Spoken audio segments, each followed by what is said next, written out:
Hello dear students and viewers, this is M. Kumar Sharma and I welcome all of you to my YouTube channel Grow Shine Classes पर मैं आप सभी लोगों का बहुत बहुत स्वागत करता हूँ। आज की क्लास खास क्लास है and I would like to welcome all the students and viewers to spoken English classes। तो इंग्लिश का खास टॉपिक टेंसेस। टेंसेस एक प्रकार का टेंशन बने रहते हैं, कभी कभी स्टूडेंट्स को समझ में नहीं आता है। ग्रामर का बहुत बड़ा important part. Tenses must be clear to each and every person who ever want to learn spoken English. If your tenses are not clear, you are not supposed to speak efficient English. आज की class खास class है spoken English की class की। Spoken English classes के तहत अगर आपने चैनल को अभी तक सब्सक्राइब नहीं किया है तो प्लीज़ आप सब चैनल को सब्सक्राइब कर लीजिए, क्योंकि इस चैनल पे स्पोकन इंग्लिश की बहुत इंपॉर्टेंट क्लासेस आपको मिलने वाली हैं। ठीक है। और एक चीज़ खास मैं आपको बताना चाहूँगा कि आप टेंसेस को कृपया काल मत कहा कीजिएगा। अगर किसी को पता है कि टेंसेस को काल कहते हैं तब काल बिल्कुल मत कहिए, क्योंकि टेंसेस का मतलब काल नहीं होता है। वो आप धीरे धीरे समझ जाएंगे। आप वीडियो को देखते रहिए, आपको पता लगता रहेगा कि टेंसेस को काल क्यों नहीं कहा जाता है। करेक्ट, काल कहना उसको गलत है। चलिए बात करते हैं। सबसे पहले बात करते हैं टेंसेस को अगर हम इजिकल टू काल कर देंगे, और काल का मतलब तो टाइम होता है। इसका मतलब tense is not equal to time. Tense और टाइम एक बात नहीं होती है। इसलिए मैं कहना चाहूँगा कि जब हम लिखते हैं पास्ट टेंस, फिर लिखते हैं हम प्रेजेंट टेंस, और फिर लिखते हैं हम फ्यूचर टेंस, तो पहली बात पास्ट प्रेजेंट फ्यूचर टेंसेस नहीं है यहाँ पे, ये एक प्रकार की टाइम लाइन है। और आप देख रहे होंगे मैं पास्ट लिख रहा हूँ, प्रेजेंट लिख रहा हूँ, फ्यूचर लिख रहा हूँ। आपको लग रहा होगा पहले प्रेजेंट लिखना चाहिए। सवाल इस बात का नहीं है। जो प्रेजेंट आज है वही जब गुजरता है तो वही पास्ट बन जाता है। जो आज प्रेजेंट है वही जब गुजरता है तो पास्ट बन जाता है। ठीक है। और फ्यूचर को तो हम जानते भी नहीं हैं। फ्यूचर आएगा, क्या होगा क्या नहीं होगा, इसके बारे में किसी को कुछ पता नहीं है। ओके। इसके बाद हम बात करते हैं कि इसको टाइम लाइन कहना उचित होगा। आप past tense, present tense, future tense मत कहिएगा। This is a kind of time line. ठीक है। तो टाइम लाइन का मतलब ये है कि इसके तहत अब आपके टेंसेस शुरू होंगे। जैसे प्रेजेंट टेंस में सबसे पहले आपका प्रेजेंट इंडेफिनिट आएगा। उसके बाद आपका प्रेजेंट कंटिन्यूअस टेंस आएगा। उसके बाद प्रेजेंट परफेक्ट टेंस आएगा। उसके बाद प्रेजेंट परफेक्ट कंटिन्यूअस टेंस आएगा। यकीन मानिए अब जो है ये जाकर के टेंस बना है। और क्यों बना है? प्रेजेंट अगर टाइम है तो इंडेफिनिट उसके साथ एक्शन है। कुल मिला के अभी आपको एक चीज़ पता लगेगी कि अगर टाइम प्लस एक्शन कर दिया जाए तो तब बनता है टेंस। इसलिए टेंस का मतलब टाइम नहीं होता है। Time plus action it makes it tense. तो टाइम बगैर एक्शन के कोई भी टाइम टेंस नहीं हो सकता है। इसीलिए मैं कह रहा हूं कि यहाँ पर प्रेजेंट इंडेफिनिट टेंस है, प्रेजेंट कंटिन्यूअस टेंस है, प्रेजेंट परफेक्ट टेंस है, प्रेजेंट परफेक्ट कंटिन्यूअस टेंस है, किसके बाद इनके साथ एक्शन जुड़ गया है। करेक्ट। इसी प्रकार ये प्रेजेंट इंडेफिनिट ही जब आने वाले कल में, यानी कल ये प्रेजेंट इंडेफिनिट पास्ट इंडेफिनिट हो जाएगा। यानी ये जब यहाँ से गुजरेगा तो यही प्रेजेंट इंडेफिनिट क्या हो जाता है? पास्ट इंडेफिनिट कहलाता है। इसी प्रकार यहाँ पर आपने पास्ट कंटिन्यूस टेंस कर देना है और उसके बाद पास्ट परफेक्ट टेंस कर देना है और उसके बाद पास्ट परफेक्ट कंटिन्यूस टेंस कर देना है। करेक्ट।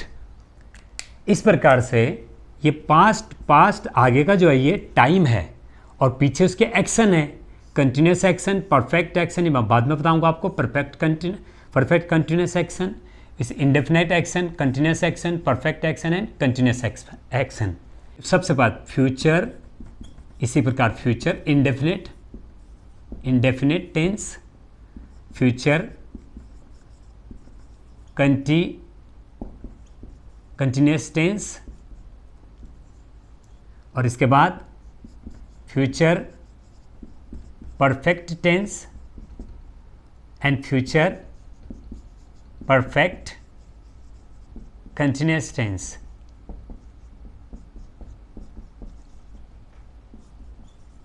करेक्ट।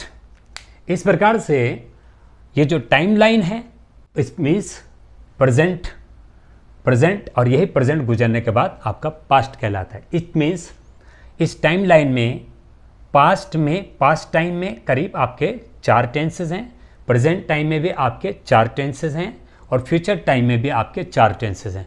कुल मिला के आपके 12 टेंसेस हैं। इसमें जो फ्रंट पोर्शन है वो टाइम है एंड टाइम के बाद एक्शन है। इसी प्रकार ये प्रेजेंट में प्रेजेंट टाइम है, टाइम के बाद 4 एक्शन है, फ्यूचर का फ्रंट में टाइम है और उसके बाद उसके 4 एक्शन हैं। एक बात तो क्लियर हो गई है कि टेंसेस को टाइम नहीं कहते हैं, टेंसेस को काल नहीं कहते हैं। Tense is in fact combination of time and action. So today we are starting पहला टेंस आपके सामने present indefinite, present indefinite tense. Present indefinite tense का मतलब कि एक्शन इंडेफिनिट है, एक्शन इंडेफिनिट है। एक्शन आपका एक्शन 3 तरीके का हो सकता है। या तो कोई एक्शन हो रहा है, या तो कोई एक्शन हो रहा है, या कोई एक्शन हो चुका है, या फिर कोई एक्शन थोड़ा हो चुका है और बाकी चल रहा है। करेक्ट। तो जो एक्शन हो रहा है वो कंटिन्यूअस टेंस है और जो एक्शन हो चुका है, जो काम हो चुका है, वो परफेक्ट टेंस है। और जो आधा हो चुका है और आधा हो रहा है वो परफेक्ट कंटिन्यूअस टेंस है। और एक टेंस ऐसा है, और अब देखिए किसी भी टेंस का कैसे पता लगेगा कि वो टेंस में मतलब परफेक्ट है कि कंटिन्यूअस टेंस है कि परफेक्ट कंटिन्यूअस है। ठीक है। तो किसी भी टाइम के साथ वो एक्शन बताया, अगर एक्शन को वर्ब बताती है तो एक बात याद रख लीजिएगा कि वर्ब की जो फॉर्म्स होती हैं वो बताती है कि कोई टेंस कौन सा है, कोई टेंस कौन सा है। ये कोई भी वर्ब की फॉर्म्स बताती हैं। प्रेजेंट इंडेफिनिट टेंस है, प्रेजेंट परफेक्ट कंटिन्यूअस टेंस है, प्रेजेंट परफेक्ट टेंस है। लेकिन जो अब पहला टेंस हमारे पास प्रेजेंट इंडेफिनिट का मतलब ये होता है कि किसी भी एक्शन का ये पता नहीं चल रहा होता है कि वो एक्शन हो रहा है अभी, या हो चुका है, या आधा हो गया, आधा हो रहा है, ये पता नहीं चलता है। तो उसको हम प्रेजेंट इंडेफिनिट की डेफिनेशन में लाते हैं। आइए देखते हैं इसको। प्रेजेंट इंडेफिनिट टेंस, अगर आप इसकी आइडेंटिफिकेशन देखना चाहोगे तो आइडेंटिफिकेशन जनरली कहा जाता है कि ऐसे आइडेंटिफिकेशन आता है कि खाता है, जाता है, सोता है। ठीक है। मतलब इस तरीके से इनके आइडेंटिफिकेशन दी जाती है। और ये कोई ज़रूरी नहीं कि इनकी आइडेंटिफिकेशन हमेशा यही रहेगी। ये आप सोच के चलिएगा, इनकी आइडेंटिफिकेशन हमेशा यही नहीं रहेगी, इनकी आइडेंटिफिकेशन कभी कभी चेंज हो सकती है। जैसे इन दिनों मैं स्कूल नहीं जा रहा हूँ।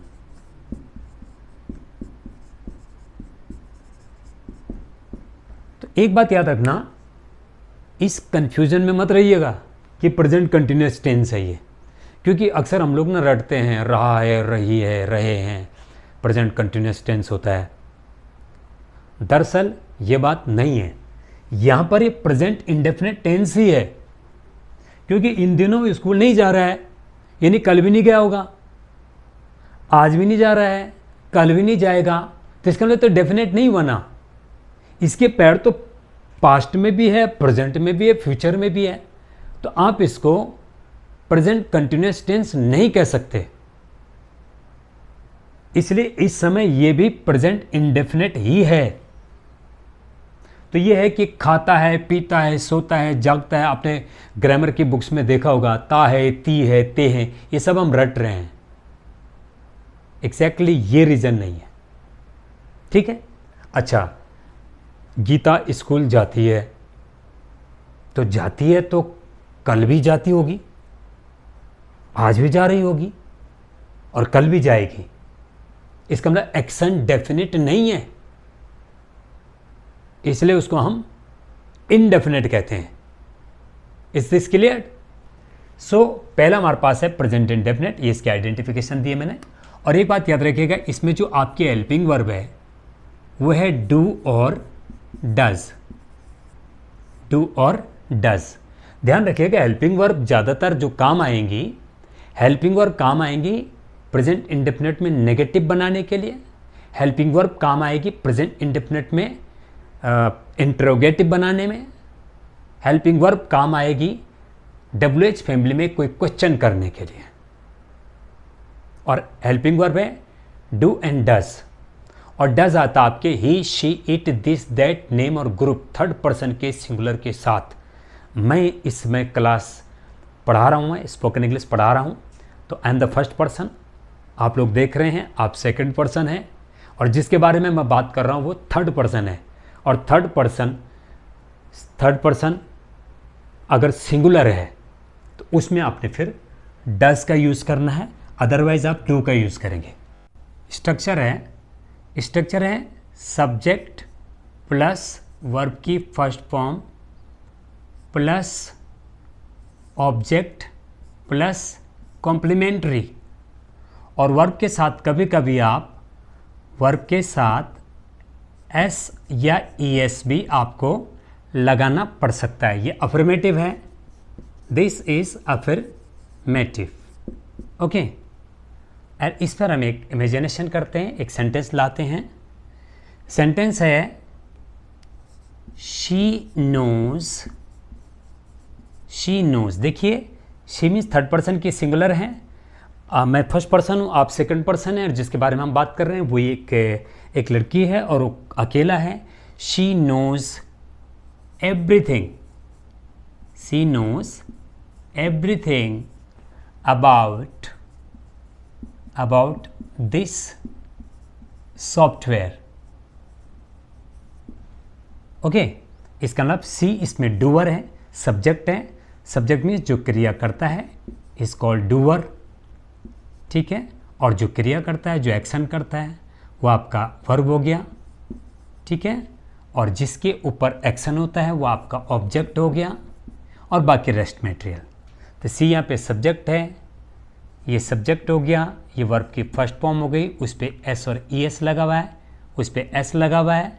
एवरीथिंग हो गया यहाँ पे ऑब्जेक्ट, और बाकी हो गया आपका complementary, okay. This is affirmative. इसी प्रकार से जब आप नेगेटिव बनाओगे तो तब आपको ज़रूरत पड़ेगी डू और डज की, जो आपको बताया गया था।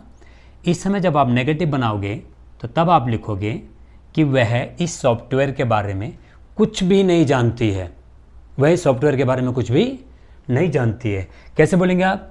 She does not know, she does not know, she doesn't know, ये इसको डजंट भी बोल सकते हो आप, she doesn't know anything, she doesn't know anything about this software,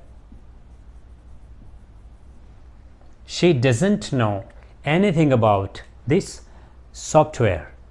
तो ये आपका नेगेटिव हो गया। अगर रूल देखा जाए तो ऐसा बनेगा कि इसमें सब्जेक्ट प्लस इसमें डू नॉट या फिर डज नॉट यूज़ करना आपने, और उसके बाद वर्ब की फर्स्ट फॉर्म। अब फर्स्ट फॉर्म पे एस और एस मत लगाना क्योंकि डज पे तब लग चुका होगा, एंड प्लस ऑब्जेक्ट और उसके बाद कॉम्प्लीमेंट्री। इस रूल के तहत मैंने ये सेंटेंस अभी बनाया है, ठीक है। इसके बाद आपके पास आएगा ये इंटरोगेटिव, ओके। इसके बाद हम इंटरोगेटिव बनाएंगे। इंटरोगेटिव में है कि क्या वह इस सॉफ्टवेयर के बारे में सब कुछ जानती है। सेंटेंस है क्या वह इस सॉफ्टवेयर के बारे में सब कुछ जानती है। तो अब इस बार हमारे पास ये आ गया इंटेरोगेटिव, इंटरोगेटिव आ गया। Interrogative means question mark. इसमें क्या करना आपने, डू और डज जो हेल्पिंग वर्ब है उसको पहले लाना है, सब्जेक्ट को उसके बाद, और वर्ब की फर्स्ट फॉर्म, और उसके बाद ऑब्जेक्ट, और उसके बाद आपका जो कॉम्प्लीमेंट्री आ जाएगा, ठीक है। तो कैसे बोलेंगे आप, क्या वह इस सॉफ्टवेयर के बारे में सब कुछ जानती है। Does she know everything about this software. इस प्रकार से आप इसका इंग्लिश बनाएंगे। कैसे बोलेंगे आप, does she know, she does she know everything, everything about this software. ये सेंटेंस है। इसके बाद हम ऐसे भी देख सकते हैं कि नेगेटिव इंटरोगेटिव भी आता है कभी कभी। कभी कभी हमको नेगेटिव इंटरोगेटिव भी करना पड़ता है। नेगेटिव इंटरोगेटिव मतलब negative that means negative interrogative. एक छोटा सा साइन बना रहे हैं हम। नेगेटिव इंटरोगेटिव का मतलब है कि क्या वह इस सॉफ्टवेयर के बारे में कुछ भी नहीं जानती है, ठीक है। तो क्या वह इस सॉफ्टवेयर के बारे में कुछ भी नहीं जानती है। एक बार मैं लिख देता हूँ, क्या वह इस सॉफ्टवेयर के बारे में कुछ भी नहीं जानती है। ध्यान से देखिए। तो कैसे बनाएंगे आप, इसका रूल क्या है, इसमें आपने डजंट या डोंट के बाद सब्जेक्ट लिखना है, फिर उसके बाद वर्ब की फर्स्ट फॉर्म और प्लस ऑब्जेक्ट, उसके बाद कॉम्प्लीमेंट्री। कैसे बोलेंगे, डजंट शी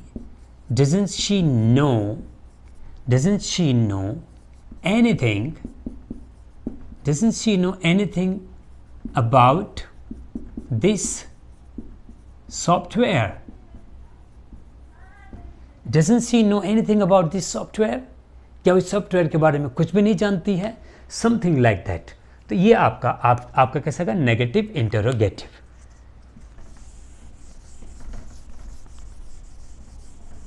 देखिए इस चैनल पर आपको एक से बढ़कर एक वीडियो मिलेंगे। आप चैनल को सब्सक्राइब करना बिल्कुल मत भूलिएगा। Please don't forget to subscribe the channel, ठीक है। और इस प्रकार से इसके बाद WH फैमिली में भी आता है। साथ में हम इस बार WH फैमिली को भी शामिल कर सकते हैं। WH9 मीन्स क्या जानती है वह इस सॉफ्टवेयर के बारे में, क्या जानती है वह इस सॉफ्टवेयर के बारे में, ठीक है। कैसे बोलेंगे फिर, कुल मिला के तब आप WH फैमिली को आप मतलब इसमें लिख सकते हो, जैसे कि